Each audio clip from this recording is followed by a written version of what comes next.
प्रिय भैया बहनों, आज के वीडियो में हम सभी क्लास 9th के अ ट्रूली ब्यूटीफुल माइंड नामक पाठ का अध्ययन करेंगे और यह इस पाठ का सेकेंड वीडियो है। आपको 9वां पैराग्राफ तक यहाँ तक पढ़ा दिया गया था। पहले वीडियो में आपको पढ़ा दिया गया है। अगर आप उस वीडियो को नहीं देखे हैं तो आप चैनल के प्लेलिस्ट में जा कर के उस वीडियो को आप आसानी से देख सकते हैं। तो चलिए हम शुरू करते हैं। यहाँ से ध्यान से समझेंगे, देखेंगे। While Einstein was solving the most difficult problems in physics, जब आइंस्टीन भौतिक विज्ञान में सबसे कठिन समस्याओं को हल कर रहे थे, his private life was unraveling, तो उनका व्यक्तिगत जीवन अनरिवेलिंग लड़खड़ा रहा था, बिगड़ रहा था। अनरिवेलिंग यहाँ देखेंगे। अनरिवेलिंग का अर्थ क्या है? बिगड़ रही, उलझ रही। Starting to fail, complicating. तो यहाँ पर देखेंगे, इसमें ये बात बताई गई है कि while Einstein was solving the most difficult problems in physics, his private life was unravelling. जब आइंस्टीन भौतिक विज्ञान में सबसे कठिन समस्याओं को हल कर रहे थे, तो उनका व्यक्तिगत जीवन वाज अनरिवेलिंग, बिगड़ रहा था, लड़खड़ा रहा था। Albert had wanted to marry Mileva right after finishing his studies. Albert had wanted to marry Mileva right after finishing his studies. तो यहाँ से समझेंगे, right after finishing his studies, अपनी पढ़ाई को समाप्त करने के ठीक बाद खांसी आ गई। यहाँ देखेंगे, अपनी पढ़ाई करने के ठीक बाद Albert had wanted to marry Mileva, Albert Mileva से शादी करना चाहते थे। Albert had wanted to marry Mileva, Mileva Maric, right after finishing his studies. तो यहाँ पर दिया हुआ है कि अपनी पढ़ाई को समाप्त करने के ठीक बाद अल्बर्ट मिलेवा से शादी करना चाहते थे। But his mother was against it, किंतु उनकी माँ उनके खिलाफ थे। किंतु उनकी माँ उस शादी के खिलाफ थी। But his mother was against, खिलाफ माने विरुद्ध, इट मतलब यहाँ पर शादी के लिए आया। यहाँ देखेंगे, but his mother was against it, किंतु उनकी माँ जो है, किंतु उनकी माँ उसके विरुद्ध थी, उसके खिलाफ थी, उस शादी के खिलाफ थी। अर्थात उनकी माँ नहीं चाहती थी कि अल्बर्ट आइंस्टीन मिलेवा मैरिक से शादी करें। शी थॉट, वह सोचती थी कि Mileva who was 3 years older than her son, वह सोचती थी कि मिलेवा जो 3 साल बड़ी थी, दैन हर सन, उनके पुत्र से। शी थॉट यानी अल्बर्ट आइंस्टीन की माँ जो है सोचती थी कि मिलेवा जो उनके पुत्र से 3 साल बड़ी थी। अब यहाँ पर आपको कहानी समझ में आ गया कि मिलेवा मैरिक जो लड़की थी, अल्बर्ट आइंस्टीन से 3 साल बड़ी थी। तो शी थॉट, वह सोचती थी कि मिलेवा जो है वह उनके पुत्र से 3 साल बड़ी थी। Was too old for him, और वह सोचती थी कि उनके पुत्र के लिए, मतलब उनके लिए वाज टू ओल्ड, वह बहुत बड़ी थी, यानी उम्र में ज़्यादा बड़ी थी। अर्थात उनकी माँ सोचती थी कि उनके लिए ज़्यादा वो बड़ी थी, उम्र में ज़्यादा बड़ी थी। तो इसीलिए अब कहानी तो आपको समझ में आ गया होगा कि अल्बर्ट आइंस्टीन की माँ मिलेवा मैरिक से इसलिए शादी करने की अनुमति नहीं देती थी क्योंकि मिलेवा मैरिक अल्बर्ट आइंस्टीन से 3 साल बड़ी थी और वह उनसे बड़ी थी। इस कारण से अल्बर्ट आइंस्टीन की माँ मिलेवा मैरिक से शादी करने की अनुमति नहीं देती थी। She was also bothered by Mileva's intelligence. वह मिलेवा के बुद्धिमानी से भी बहुत तंग आ चुकी थी, ऊब गई थी। ठीक है ना, बोदर्ड माने चिंतित हो जाना या ऊब जाना। She was also bothered by Mileva's intelligence.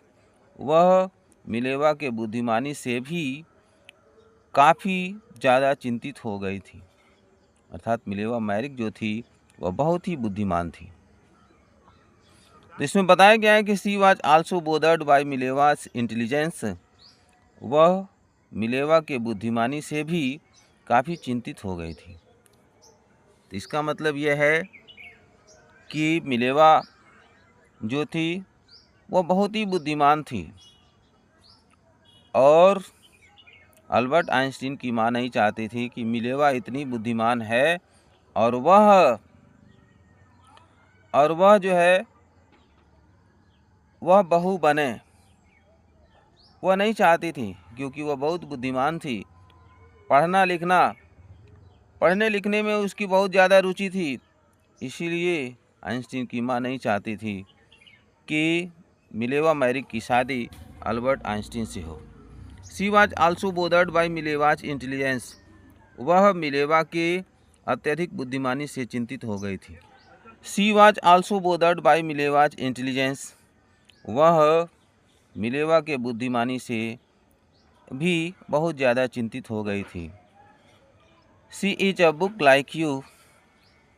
वह तुम्हारी तरह एक पुस्तक है। His mother said. उनकी माँ ने कहा। Einstein put the wedding of. Einstein ने शादी को टाल दिया। आइंस्टीन शादी करना चाहते थे और आइंस्टीन जो अपने शादी को क्या किए, ऑफ कर दिए, टाल दिए। आगे देखेंगे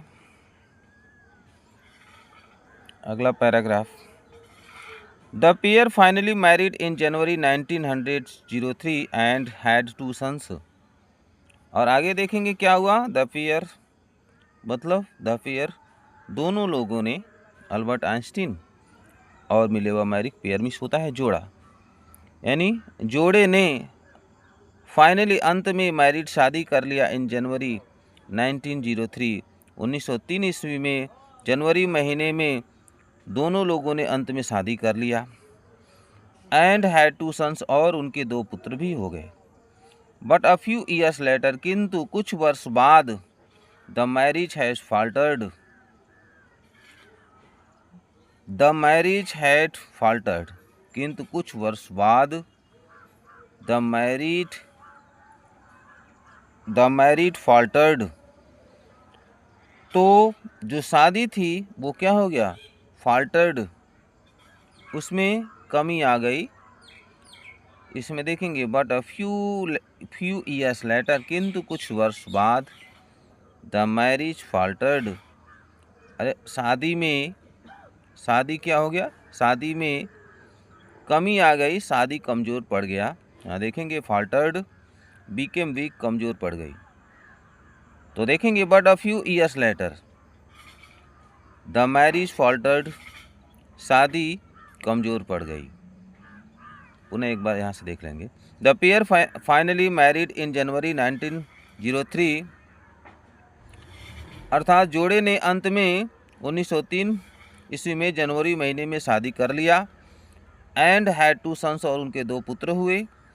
but a few years later, किंतु कुछ वर्ष बाद, द मैरिज फाल्टर्ड, किंतु कुछ वर्ष बाद शादी कमज़ोर पड़ गया। मिलेवा मीनवाइल, मिलेवा उसी बीच, was losing her intellectual ambition and becoming an unhappy housewife. उसी बीच Mileva was losing her intellectual ambition. उसी बीच मिलेवा जो है अपना बौद्धिक अभिलाषा को खो रही थी and becoming an unhappy housewife, और वह एक अप्रसन्न गृहिणी, हाउसवाइफ मतलब गृहिणी, और वह एक अप्रसन्न गृहिणी बन रही थी। यहाँ से एक बार देखेंगे, मिलेवा मीनवाइल, उसी बीच Mileva was losing her intellectual ambition, उसी बीच मिलेवा अपने बौद्धिक अभिलाषा को खो रही थी and becoming an unhappy housewife, और एक अप्रसन्न गृहिणी बन रही थी। After years of constant fighting, निरंतर जो है संघर्ष के बाद या निरंतर फाइटिंग लड़ाई के बाद, इसमें देखेंगे after years of constant fighting, अर्थात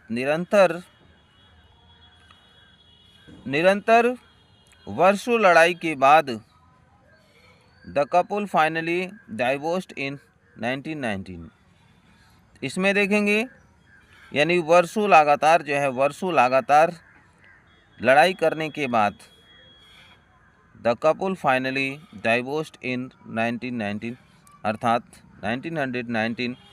तो इसका अर्थ यहाँ पर देखेंगे कि लगातार वर्षों लड़ाई होने के बाद द कपल, अर्थात उस जोड़े ने अंत में 1919 ईस्वी में डाइवोर्स्ड, तलाक दे दिया, अर्थात दोनों अलग अलग हो गए।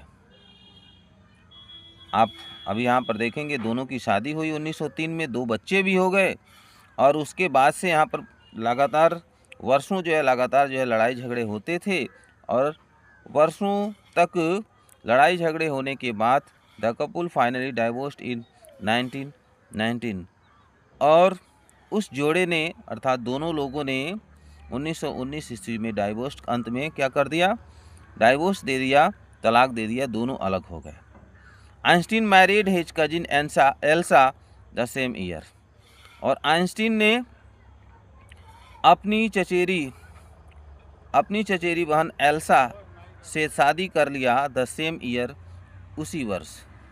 आइंस्टीन ने उसी वर्ष अपनी चचेरी बहन एल्सा से शादी कर लिया, अर्थात आइंस्टीन की दूसरी पत्नी का नाम क्या था, एल्सा। ध्यान में रखेंगे, एल्सा से उसी वर्ष अपनी चचेरी बहन उस एल्सा से उसी वर्ष उन्होंने शादी कर लिया। अगला पैराग्राफ देखेंगे, 12वां paragraph. Einstein's new personal chapter coincided with his rise to world fame। यहाँ देखेंगे आइंस्टीन का नया व्यक्तिगत अध्याय coincided, एक साथ प्रारंभ हो गया, with his rise to world fame, यानी विश्व प्रसिद्धि के अपने उत्थान के साथ, विश्व प्रसिद्धि के उत्थान के साथ आइंस्टीन का नया व्यक्तिगत अध्याय प्रारंभ हो गया। इन 1915 ईस्वी में he had published his general theory of relativity.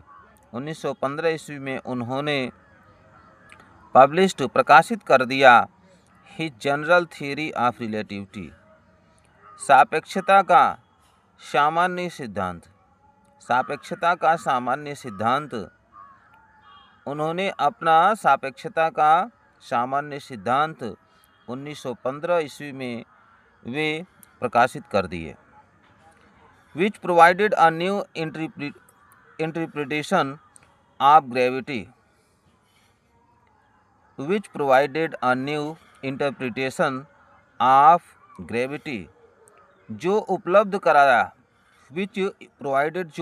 कराया a new interpretation, एक नई व्याख्या अर्थात इसमें बताया गया है इन 1915 he had published his general theory of relativity, कि यहाँ देखेंगे कि 1915 ईस्वी में उन्होंने अपने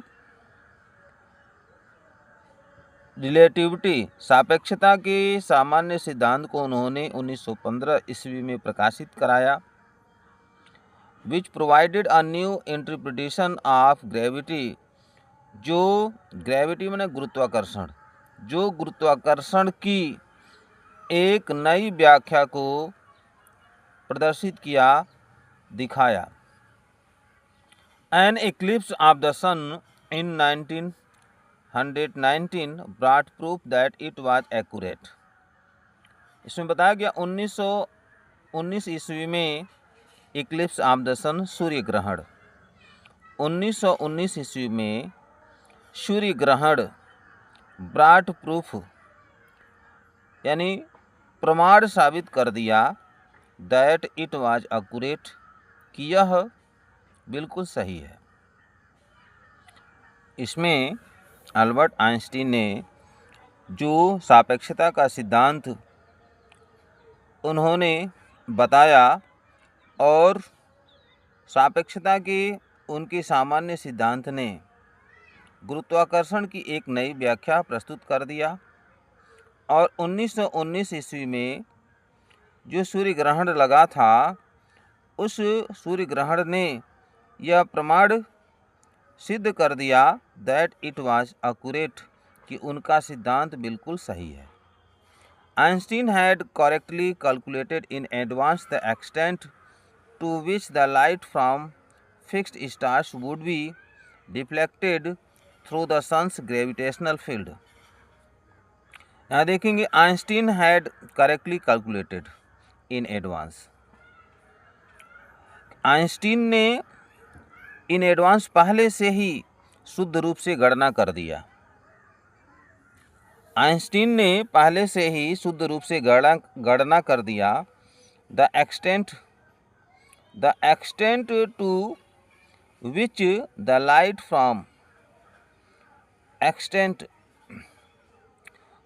the light from fixed stars would be deflected through the sun's gravitational field. तो देखेंगे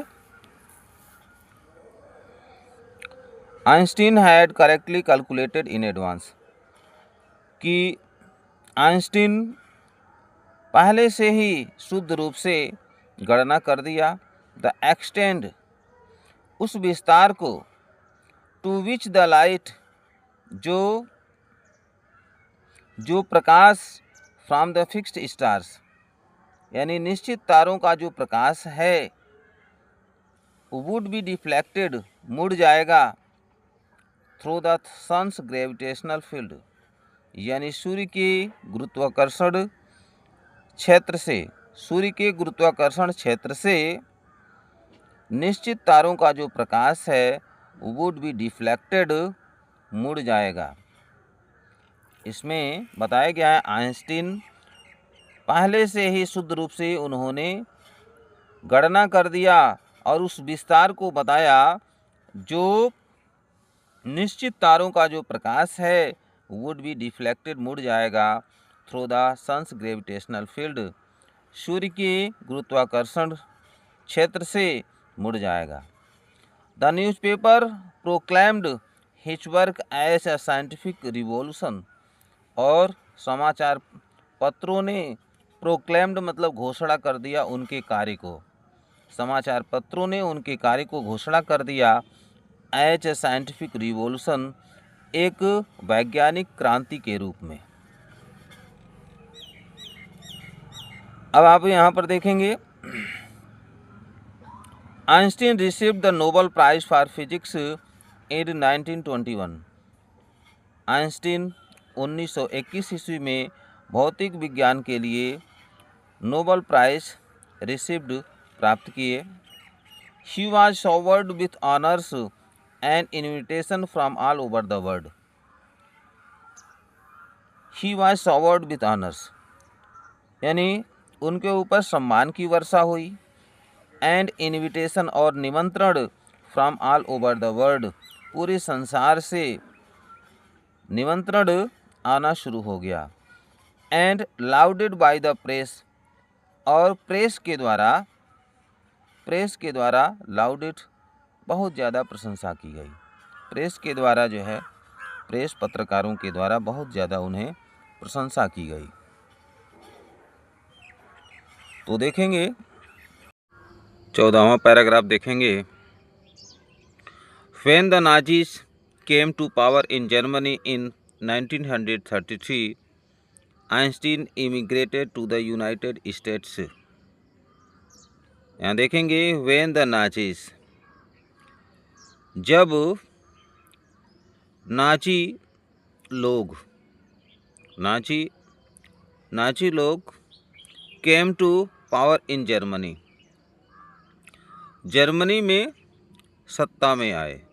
केम टू पावर अर्थात सत्ता में आए, जर्मनी में सत्ता में आए, अर्थात जब नाजी लोग जर्मनी में 1933 ईस्वी में सत्ता में आए। When the Nazis came to power in Germany in 1933, अर्थात जब 1933 ईस्वी में जर्मनी में नाजी जाति के लोग सत्ता में आए। Einstein immigrated to the United States, तो आइंस्टीन इमिग्रेटेड प्रवासी हो गए। आइंस्टीन प्रवासी हो गए अर्थात आइंस्टीन चले गए टू द यूनाइटेड स्टेट्स, संयुक्त राष्ट्र अमेरिका में। तो इस लाइन का अर्थ एक बार और समझ लेंगे। When the Nazis came to power in Germany in 1933, Einstein immigrated to the United States, जब नाजी जाति के लोग 1933 ईस्वी में जर्मनी में सत्ता में आए तो Einstein immigrated to the United States, Einstein संयुक्त राष्ट्र अमेरिका में चले गए।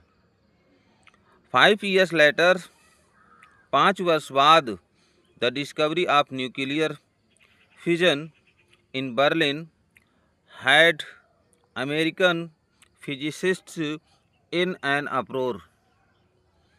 इसमें बताया गया है 5 years later, 5 वर्ष बाद, the discovery of nuclear fission. तो न्यूक्लियर फिजन का अर्थ ये है कि नाभिकीय विखंडन की खोज इन बर्लिन में नाभिकीय विखंडन की खोज had American physicists in an uproar. तो यहाँ देखेंगे बर्लिन में नाभिकीय विखंडन की खोज अमेरिकन यानी अमेरिका के भौतिक शास्त्रियों को इन एन अप्रोर बहुत परेशान कर दिया। इन एन अप्रोर, यहाँ इसको समझेंगे। इन एन अप्रोर का अर्थ क्या होगा, यहाँ देखेंगे। इन एन अप्रोर, वेरी अपसेट, बहुत परेशान कर दिया। तो यहाँ देखेंगे 5 years later, 5 वर्ष बाद, the discovery of nuclear fission. तो नाभिकीय विखंडन की खोज ने इन बर्लिन में नाभिकीय विखंडन की खोज ने had American physicist in an अप्रोर, America के भौतिक शास्त्रियों को परेशान कर दिया। Many of them had fled from fascism. तो यहाँ देखेंगे मेनी ऑफ देम, उनमें से बहुत। मेनी ऑफ देम, उनमें से बहुत। हैड फ्लेड मतलब भाग गए। उनमें से बहुत भाग गए मतलब कौन भाग गए, भौतिक शास्त्री लोग। उनमें से बहुत से लोग क्या हो गए, हैड फ्लेड, भाग गए, पलायन हो गए। फ्रॉम फासिज्म ने फांसीवाद से। उनमें से बहुत से भौतिक शास्त्री फांसीवाद से पलायन हो गए, भाग गए थे। जस्ट एज आइंस्टीन हैड, जैसा कि आइंस्टीन भी किया था, बिल्कुल जैसा कि आइंस्टीन भी किया था, जैसा कि बिल्कुल आइंस्टीन भी किया था, अर्थात आइंस्टीन भी वह छुप गया था। And now they were afraid the Nazis could build and use an atomic bomb. And now they were afraid. और अब वे भयभीत हो गए थे, जो भी भौतिक शास्त्री थे वो भयभीत हो गए थे। द नाजीज कुड बिल्ड, कि नाजी जाति के लोग कुड बिल्ड, निर्माण कर सकते हैं, and use N atomic bomb, और एक परमाणु बम का प्रयोग कर सकते हैं।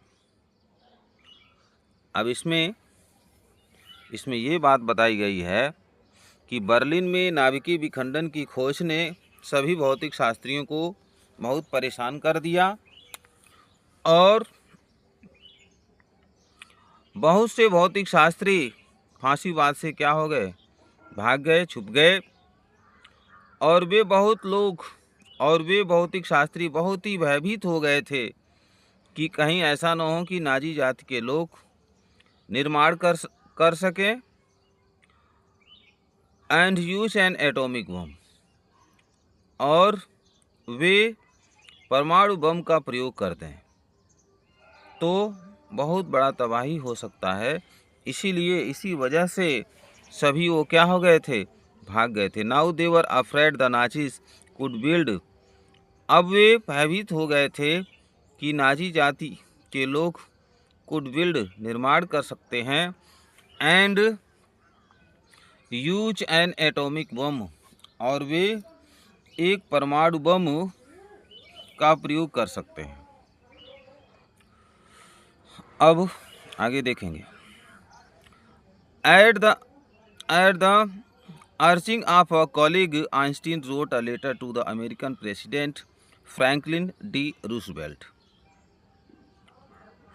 At the urging of a colleague मतलब सहकर्मी, एक सहकर्मी के आग्रह पर Einstein wrote a letter to the American President Franklin D. Roosevelt.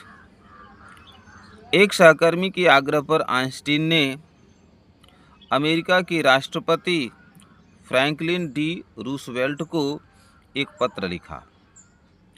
On 2 अगस्त 1939, 2 अगस्त 1939 ईस्वी को, तो यहाँ पर देखेंगे 2 अगस्त 1939 ईस्वी को एक सहकर्मी के आग्रह करने पर आइंस्टीन ने अमेरिका के राष्ट्रपति फ्रैंकलिन डी रूसवेल्ट को एक पत्र लिखा, इन विच, जिसमें ही वार्नड, जिसमें उन्होंने चेतावनी दिया, उस पत्र में उन्होंने चेतावनी दिया, a single bomb of this type, कि इस प्रकार का एक ही बम, एक्सप्लोडेड इन अ पोर्ट, इस प्रकार का एक ही बम यदि एक बंदरगाह में फट जाए, तो might very well destroy the whole port, तो संभव है कि पूरे बंदरगाह को नष्ट कर देगा।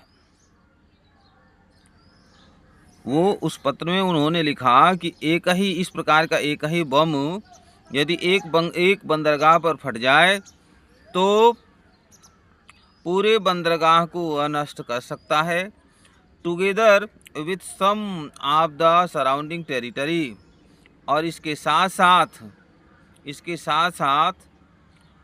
उसके आसपास के क्षेत्रों को भी वो नष्ट कर सकता है, और इसके साथ साथ उसके आसपास के क्षेत्रों को भी वो क्या कर सकता है, नष्ट कर सकता है। His words did not fail to have an effect. His words did not fail to have an effect. उनके शब्दों पर जो है कोई प्रभाव नहीं पड़ा। जैसा कि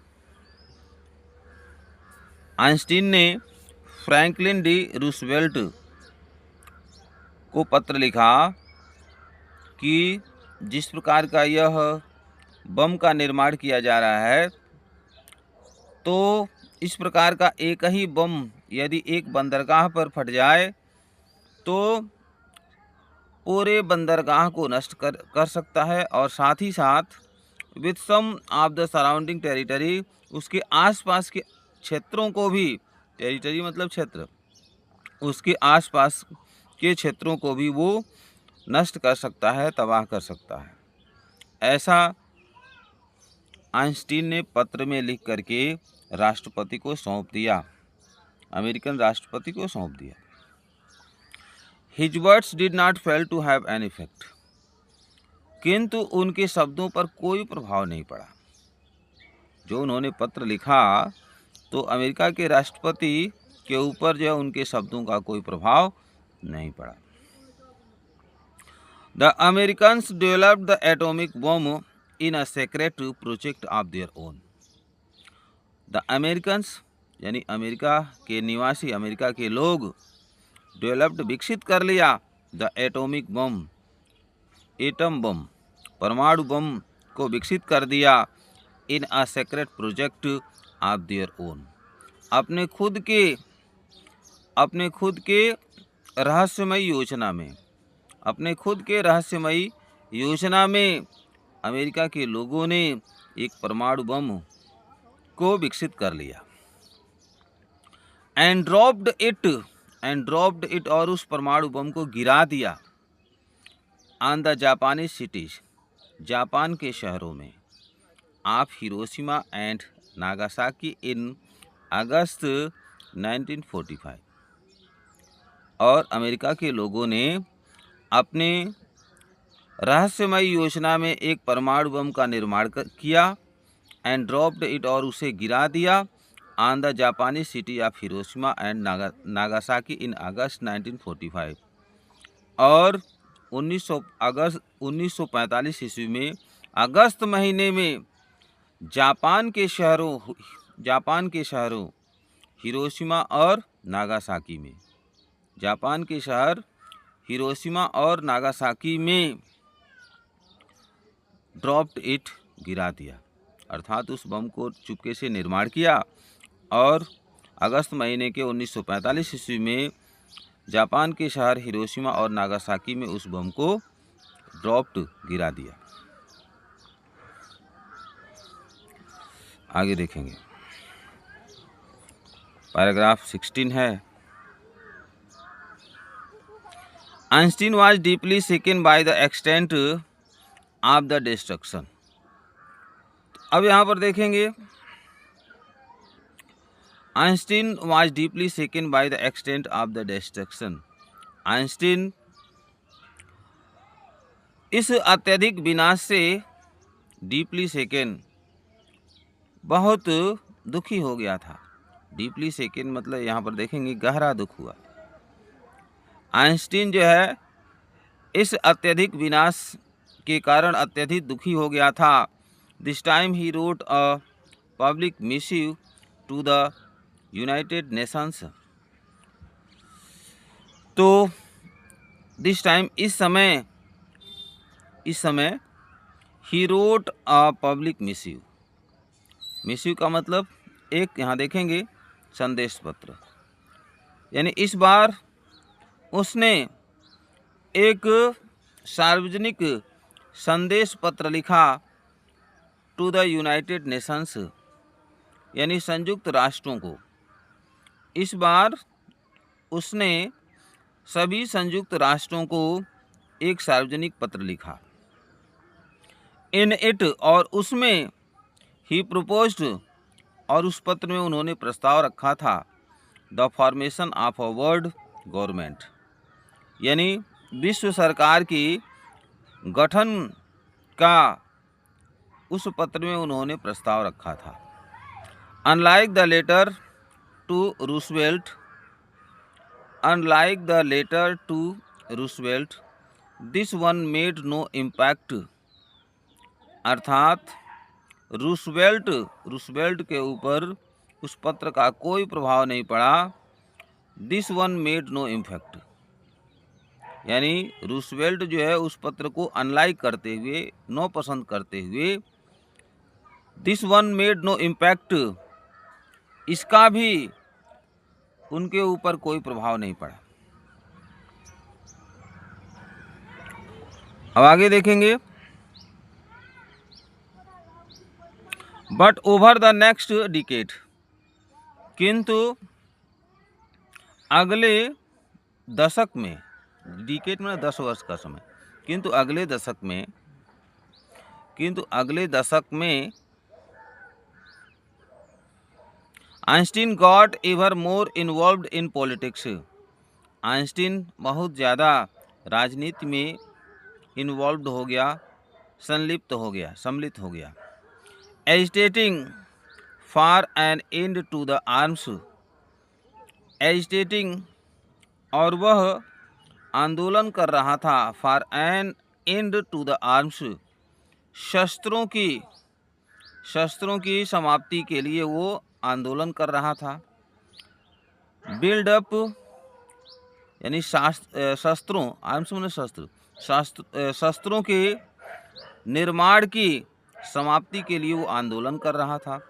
and using his popularity to campaign for peace and democracy, और वो क्या कर रहा था, एंड यूजिंग हिज पॉपुलरिटी, और अपनी लोकप्रियता का वो प्रयोग करते हुए कर रहा था, टू कैंपेन फॉर पीस की, और वो क्या कर रहा था, वो मांग कर रहा था, अपनी लोकप्रियता का प्रयोग करते हुए वो to campaign for peace and democracy, वह शांति और लोकतंत्र की मांग कर रहा था।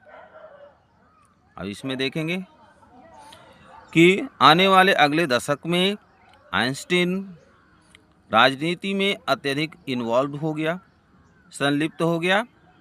Agitating for an end to the arms build up, और वह शस्त्रों के निर्माण